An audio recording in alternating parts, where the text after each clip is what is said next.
네, 2024년 8월 13일 이정훈입니다.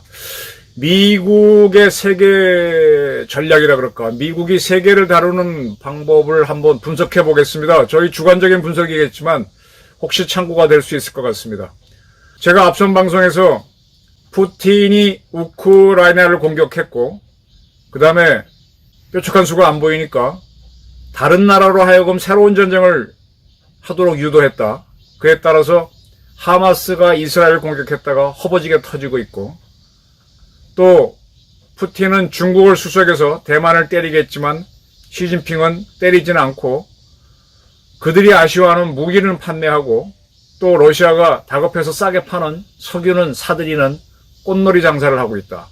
또 푸틴은 김정은을 수색해서 대한민국을 때리게 했지만 김정은은 대한민국이 무서워서 때리진 못하고 대신 무기를 팔아먹고 다른 걸 챙기고 있다. 이런 보도를 한 적이 있습니다.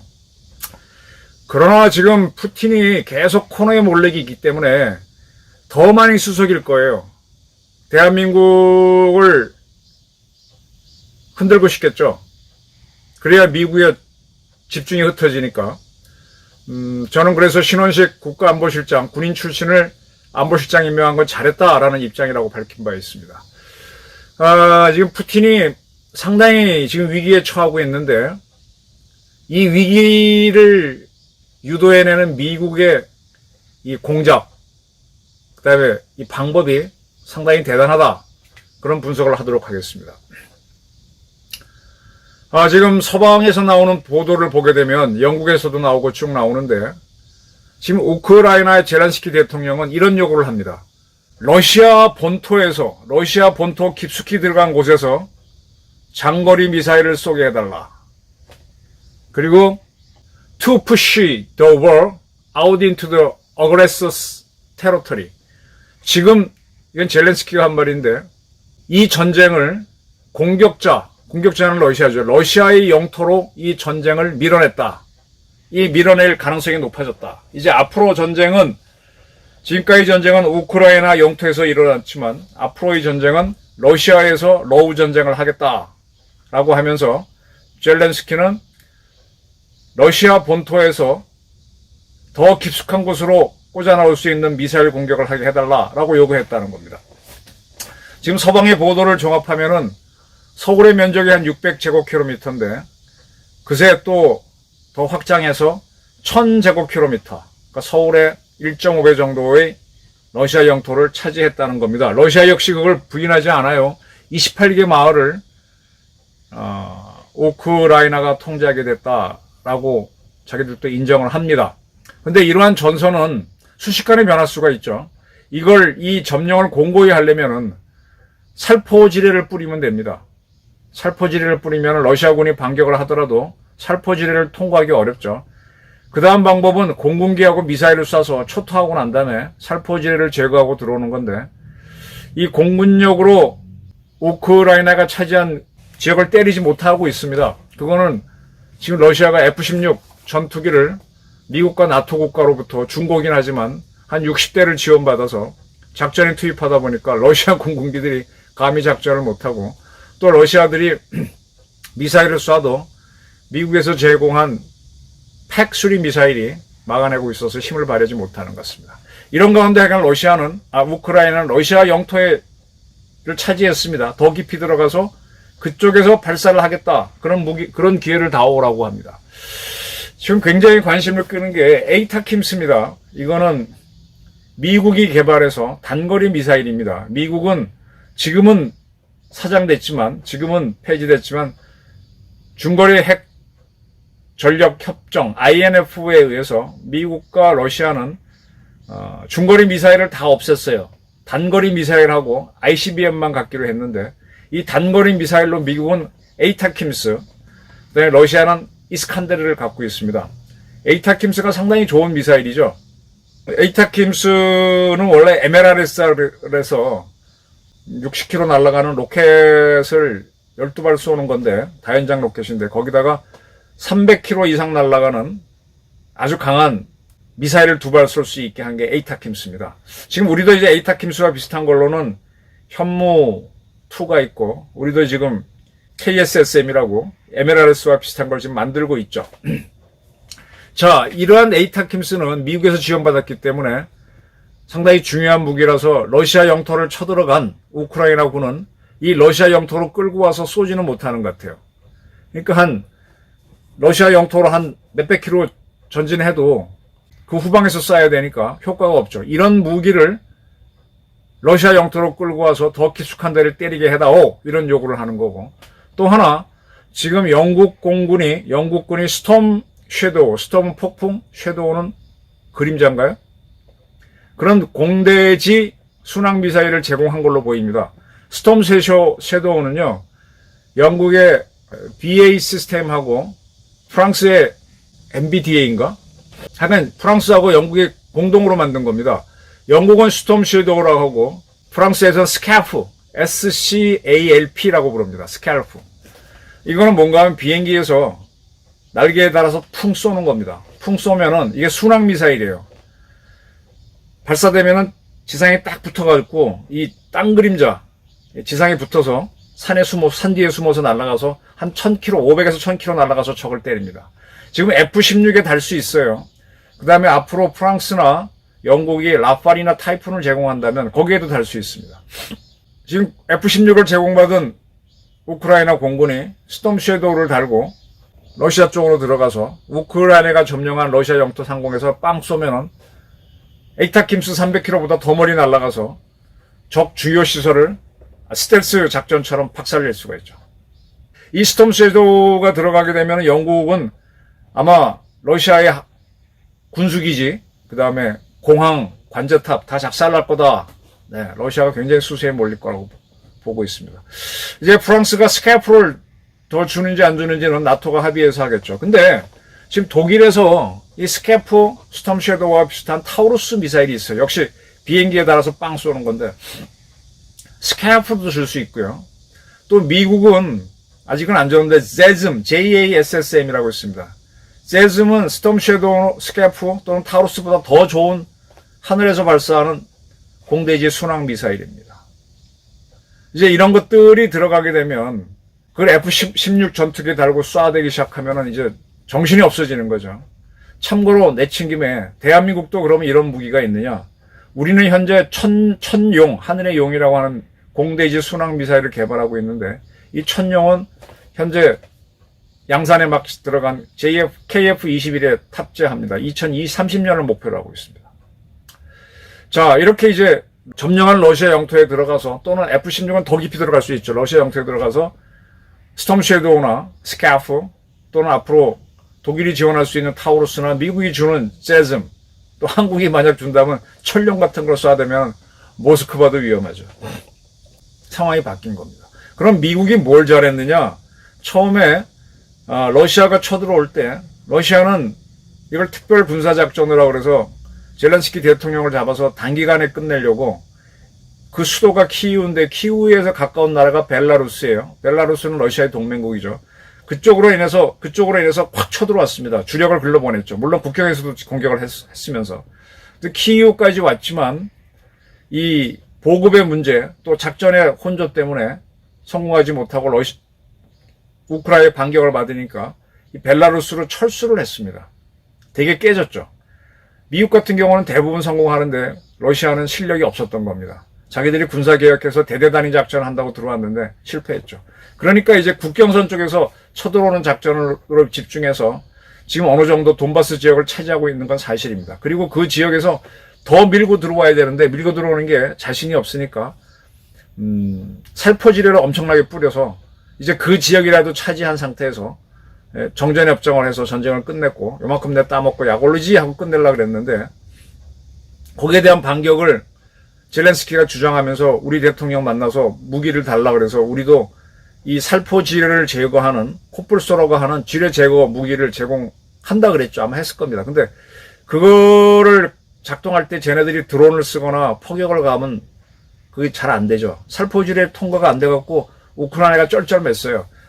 어떻게 하지 뭐 계속 공격하다가 다 깨지고 했는데 드디어 이제 미국이 그동안은 우크라이나 영토에 들어온 러시아군만 공격하라라고 하다가 러시아 본토를 때려도 좋다라고 하니까 살포지대가 없는 지역으로 들어가면서 지금 1000제곱킬로미터를 차지하면서 승리를 하고 있는 겁니다. 그러니까 이제 여기를 무대로 그 지역에서 러시아 본토를 때릴 무기를 다오하는 거죠. 그러니까 미국은 처음에 방어에 주력하게 하다가 러시아의 힘이 쭉 빠지고 난 상태에서 미국과 나토는 훨씬 더 많은 무기를 오랫동안 제공할 수 있으니까, 그리고 자국 국민들은 희생된 게 없으니까 지원을 하니까 이제 우크라이나가 지금 상당한 반격을 하고 있습니다. 지금 만약에 이제 스톰 섀도우라든지 제즘, 타우루스를 탑재한, 스캐프 탑재한 F-16이 떠가지고 걔네 러시아의 군수기지를 때린다, 비행장을 때린다, 그러면 이제 러시아는 돈바스를 지키기도 힘들어지죠. 그것도 에어캡이 비행기가 와서 지켜줘야 되는데, 또 보급이 돼야 되는데, 그게 안 되면 굉장히 스트레스를 받을 겁니다. 지금 푸틴이 이런 상태에서 뭔가 연설을 하는데, 과거에는 항상 자신있게 얘기했는데, 이번에는 메모지를 들고 와서 메모지를 읽는 식으로 뭔가 흔들리고 있다, 이런 분석들이 나오고 있습니다. 올해 초에 IS, 이슬람 스테이트, 그러니까 과거의 사라센 제국인가요? 그것처럼 이 이집트에서부터 사우디아라비아 전체, 이란, 또 터키까지를 묶는 다 이슬람 믿는 나라들이죠. 그 거대한 이슬람 제국을 만들자는 게 IS, 이슬람 스테이트 세력이죠. 그 세력들이 힘을 얻고 있어요. 주로 이제 시리아나 이라크 북쪽에 있는데, 걔네들이 굉장히 공격적이죠. 미국에도 반대하지만 또 러시아에도 굉장히 반대합니다. 왜냐? 러시아의 전신인 소련이 1979년 아프간을 침공했었습니다. 왜 침공했느냐? 아프간이란 나라가 이게 무슬림으로 살아오다가 근대화가 안 됩니다. 그래서 근대화를 하기 위해서 막 노력하는데, 그래서 미국에도 찝쩍거려보고 뭐도 하는데 잘 안 돼요. 근데 그 중에 또 근대화를 위해서 소련에 가서 공부하고 온 군인들이 있었어요. 근데 군인들이 돌아와서, 야, 공산주의로 근대화할 수 있다, 소련처럼. 글로 추진을 했죠. 그들이 권력을 잡아가니까 이 무슬림 세력들이, 야, 우린 공산주의는 안 돼. 안 돼. 하고 하면서 쿠데타를 일으켜서 걔네들을 막 죽이고 난리가 칩니다. 그러니까 소련에서 브레즈네프가, 야, 아프간을 공산주의화 해야만 우리의 속국으로 만들어야 그 다음에 인도를 통하거나 파키스탄 통해서 인도양으로 나갈 수 있지. 과거부터 계속 그 러시아 세력은 인도양으로 나가고 싶어 했는데, 아프가니스탄, 탄탄나라 거의 식민지로 만들어서 소련에 포함시켰지만 아프가니스탄, 파키스탄, 이란은 안 되는 거죠. 인도도 안 되고. 그래서 그걸 내려올 때마다 영국이 다 아프간에서 무슬림을 동원해서 러시아하고 전쟁하면서 막고 그랬었죠. 그래서 브레즈네프가 이참에 아프간을 공산화하자라는 걸로 해서 그 무슬림 세력을 잡기 위해서 육군 제40군을 투입해서 특별 군사작전, 스페셜 오퍼레이션, 침략이 아니다, 그 사람만 뻔뻔히로 잡아가기 위한 작전이다 하고 들어왔다가 그게 10년 동안 발목이 잡히죠. 아주 그 결사적으로 항전을 하면서 처음에 성공했어요. 꼭 키이우에 도달한 것처럼. 근데 바로 깨집니다. 미국도 지원하고 뭐 중국도 지원하고 영국도 지원하고 해서 그 무자히딘인가 나와서 계속 반소 게릴라가 하면서 결국은 철수하면서, 그리고 나서 그 다음 해에 소련이 무너지는 겁니다. 그런 게 있기 때문에 아프간 쪽에서는, 지금 아프간 지역을 호라산 지역이라고도 해요. 우리 대한민국을 한반도라고 하던 것처럼 이 호라산 지역을 이슬람 국가로 만들자는 세력이 IS 호라산은 영어로는 KH로 나오기 때문에 호라산 K라고, ISK라고 합니다. 이 세력들이 원래 초에 모스크바에서 열린 그 아이돌 그룹의 쇼죠, 쇼. 그때 많이 보도가 됐었는데 제가 깜빡 놓쳤네요. 그 테러장에 가서 무차별로 총을 쏘고 해서 상당히 죽었습니다. 그걸 모스크바 경찰, 러시아 경찰이 뚫렸던 거죠. 나중에 이제 범인들은 잡았는데 우크라이나 부탁을 받고 했다, 이런 식으로 몰아갔습니다. 제가 드린 말씀 뭔가 하면, 우크라이나의 책임으로 몰았지만 지금 러시아 안에는 러시아의 영향을 받기 싫어하는 이슬람 세력들이 적지 않다는 거예요. ISK가 때렸듯이 지금 체첸이라든지, 러시아는 또 소련도 연방이지만 러시아도 연방이에요. 그 안에 무슬림 또는 과거에 몽고 세력들이 있는 공화국들이 많습니다. 그들은 독립하고 싶어요. 러시아가 약해지면 이들은 다 독립운동하면서 모스크바 때릴 겁니다. 우크라이나에 조맞기 시작하면 그들이 들고 일어나면서 러시아는 벌집이 된다는 얘기예요. 그래서 거꾸로 지금 러시아는 우크라이나를 지원하는 미국을 벌집으로 만들기 위해서 하마스 보고 이스라엘을 때리게 했는데 이스라엘이 얻어맞았죠. 그 다음에 지금 하마스를 거의 다 죽여갑니다. 그런 상태에서 일하는 하마스 세력의 일원인 하니엔가 하는 정치 담당하는 친구가 이란 대통령 취임식에 축하하러 가니까 그도 이란에 갔을 때 죽여버렸죠. 지금 이란이 지금 개망신을 당하고 있어요. 지금 이란이 이스라엘을 보복하겠다라고 하니까 헤즈볼라하고 저 예멘에 있는 후티 반군을 동원해서 때리겠다라고 하는데 지난 5일 6일 때린다는 정보가 있었던 것 같아서 미국이 굉장히 대비하고 저도 가능성이 있다라고 봤는데 결론적으로 이란은 때리지 못하고 헤즈볼라만 움직였습니다. 헤즈볼라만 로켓 30발 카츄샤포를 쏜 것 같은데 그건 뭐 쏘쏘한 거예요. 근데 그 즉시 이스라엘이 전투기를 동원해서 이들이 있는 레바논 지역을 박살을 내버렸죠. 지금 이란이 반격한다라고 하니까 이스라엘에 있는 외국인이 철수하는 게 아니라 레바논에 있는 외국인들이 다 철수하고 있습니다. 헤즈볼라가 이란의 지시에 따라 움직이면 이스라엘이 레바논을 때리니까 못 살겠다고 도망가는 거예요. 정작 지금 이란이 막 움직이고 새 대통령이 취임하고 그런 상태에서 미국이 현란한 외교전을 하고 있는데 미국 블링컨 국무장관도 이쪽에 날아가서 뭐라 그러고 또 영국, 프랑스, 독일 총리하고 다 무슨 회담하면서 화상회의 하면서 이란 좀 어떻게 하자라고 하니까 영국 총리, 프랑스 대통령이 다 이란 신임 대통령한테 전화 걸어가지고 축하한다라고 하면서 야 하지마 그러고 계속 이게 달래는 거지만 사실은 겁주는 거죠. 너 까불면 죽어 이런 거죠. 미국이 직접 안 되니까 영국, 독일, 프랑스의 정상들이 전화해갖고 야 너 취임 축하하는데 좀 평화롭게 해. 안 했으면 좋겠어. 이렇게 달래고 지금 이란발 보도는 서방국가 총수들이 신임 대통령 취임을 축하했다라고 보도하지만 그런 얘기도 했죠. 그러나 한편 서방에서는 말렸다 이렇게 보고 서로 얘기가 다른 겁니다. 이런 가운데 헤즈볼라만 쏘고 이란은 공격한다고 안 했어요. 왜? 이란도 지금 부담스러운 거야.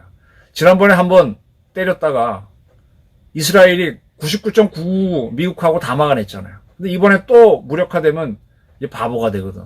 바보가 되고 난 다음에 지금 테헤란에 왔던 하마스의 지도자가 죽어버렸습니다. 지금 그가 이스라엘이 쏜 로켓에 또는 미사일에 맞아 죽었는지 아니면 그 안에 몰래 설치한 폭탄이 터져 죽었는지 지금 그것도 이란은 제대로 설명 못해요. 밖에서 미사일이 왔다 그러는데 미국과 이스라엘 쪽 보도를 보게 되면 이미 설치한 폭탄으로 죽였다 이렇게 되는 겁니다. 그리고 협조자들이 있었다. 지금 이란은 내부에 아까 러시아처럼 내부에 적이 너무 많아요. 그 이란이 지금 이스라엘 때렸다가 뽀로록 할 수도 있다는 얘기입니다. 신임 정권이. 이게 이런 그림을 다 그리는 게 미국의 세계 컨트롤, 세계 전략입니다. 지금 대한민국에서 장호진 안보실장이 상당히 헛발질을 많이 날렸죠. 러시아 대통령이 푸틴이 북한을 방문하니까 어떻게 대응했느냐. 기껏 한다는 게 러시아 우크라이나 전쟁 끝나고 난 다음에 러시아 재건 사업할 때 한국이 안 도와줄 거야. 지금 대한민국 대통령이 우크라이나 방문했고 우리가 우크라이나 무기 제공하고 있는데 러시아 재건 사업에 왜 들어갑니까? 우크라이나 재건 사업을 준비해야죠. 우리나라 대통령도 젤렌스키 만났을 때 재건 사업을 하겠다고 얘기했는데 완전히 헛짓고 뭔가 대응할 줄 모르는 거예요. 결국은 바꿨죠. 이제 군인 출신을 내세워서 미국과 소통하면서 이 소통에 실패하게 되면 한미 관계가 나빠지면은 북한이 러시아의 수정이나 봐서 우리를 흔들 때 미국이 눈 감아버리면 우리는 크게 당합니다. 그게 언젠가 하면 김영삼 씨가 대통령 할 때 피는 물보다 진하다라 하면서 민족공조 내세우면서 북한하고 정상회담하고 미군 나가라는 식으로 깜짝깜짝거리다가 계속 그랬죠. 그러다가 강릉 잠수함 사건 당했을 때 북한에서 함남 태조항에서 이렇게 잠수함이 나오면은 나오는 건 모르죠. 근데 그걸 위성사진 찢으면은 계류되어 있던 잠수함이 없어지면 나왔구나 하고 알려주면 우리가 작전을 하는데 그걸 안 알려줬죠. 근데 그놈의 잠수함이 하필이면 아마 이쪽에 간첩을 집어넣으려고 강릉 쪽으로 왔는데 거기서 좌초돼 버렸어요. 그래서 발견됐습니다. 우리가 전혀 몰랐던 거죠. 그래서 미국이 정보를 안 줬구나 하고 난리를 치다가 그 정보를 왜 안 줬는지 알아보려고 하다가 로버트킴 사건 터지고 엉망진창이 됐었죠. 그런 꼴이 될 수 있습니다. 근데 윤석열 대통령이 지금 신속히 안보실장을 교체하면서 미국과 공조를 맞춰 나가는 거죠. 이렇게 되면 한반도도 긴장은 올라가겠지만 상대적으로 안전합니다. 지금 네타냐후는 이스라엘 총리는 인기가 되게 없었고 정치 정쟁에 휘말렸는데 지금 까딱없이 이스라엘 통치하면서 주변의 적들을 박살내고 있습니다. 미국과 싸우는 것 같지만 그게 다 게임이라는 거예요. 네타냐후는 너무 강경해. 너 좀 그렇게 하지 마라 하고 미국은 경고하는데 네타냐후는 그러거나 말거나 뭐 강경하게 나갑니다. 이게 미국과 이스라엘이 짜고 치는 고스톱이에요. 영국, 프랑스, 독일 이런 나라가 이란 대통령 취임 축하한다고 전화하는 게 이게 다 미국과 짜고 치고 하는 거라고. 겁주는 거라고.